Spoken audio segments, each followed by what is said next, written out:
சாகாவரம் அளித்த போகர் பழனி முருகன் நவபாஷாணச் சிலையின் இரகசியம்.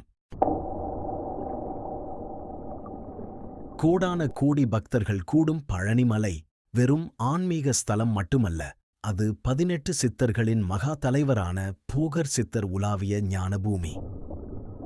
கலியுகத்தின் இருள் சூழும்போது மனித குலம் தீராத நோய்களாலும் மனத்துயரங்களாலும் ஆயுள் குறைவாலும் தவிக்கப் போகிறது என்பதை தனது காலங்கடந்த தீர்க்க தரிசனத்தால் உணர்ந்த போகர் அதற்கான நிரந்தர தீர்வை வழங்க முருகப்பெருமானின் அடிவாரத்தை தேர்ந்தெடுத்தார். அவர் தவத்தில் ஆழ்ந்திருக்கையில் பேரொளியாக காட்சி தந்த தண்டாயுதபாணி அவரை நோக்கி கருணையோடு, போகரே, இவ்வுலக உயிர்கள் படும் துயர் கண்டு என் மனம் வருந்துகிறது. நீயோ மகாஞானி, சித்த மருத்துவத்தின் இரகசியம் அறிந்தவன். மக்கள் பிணி நீங்கி வாழ நீ ஒரு வழி செய்ய வேண்டும் என்று கட்டளையிட்டார். அதற்கு பணிவோடு பதிலளித்த போகர், எம்பெருமானே, என் தவமும் ஞானமும் உமது திருவருளே. இக்கலியுகத்தில் உயிர்களை காக்கும் அந்த பெரும் பணிக்கு அடியவன் என்ன செய்ய வேண்டும் என்று வினவினார்.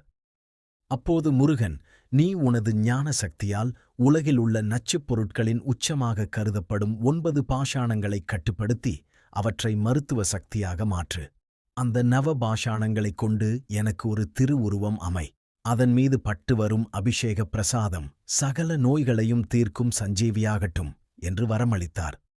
இறைவனின் ஆணைப்படி போகர் தனது சீடரான புலிப்பாணி சித்தரின் உதவியோடு பல ஆண்டுகள் உழைத்து மிகவும் அபாயகரமான 9 கொடிய நச்சுப் பாஷாணங்களை, வீரம், பூரம், இரசலிங்கம் போன்றவற்றை சேகரித்து அவற்றின் விஷத்தன்மையை நீக்கி பேரண்டத்தின் மருத்துவ ஆற்றலை தனக்குள் ஈர்க்கும் ஒரு உயிர் சாதனமாக மாற்றினார்.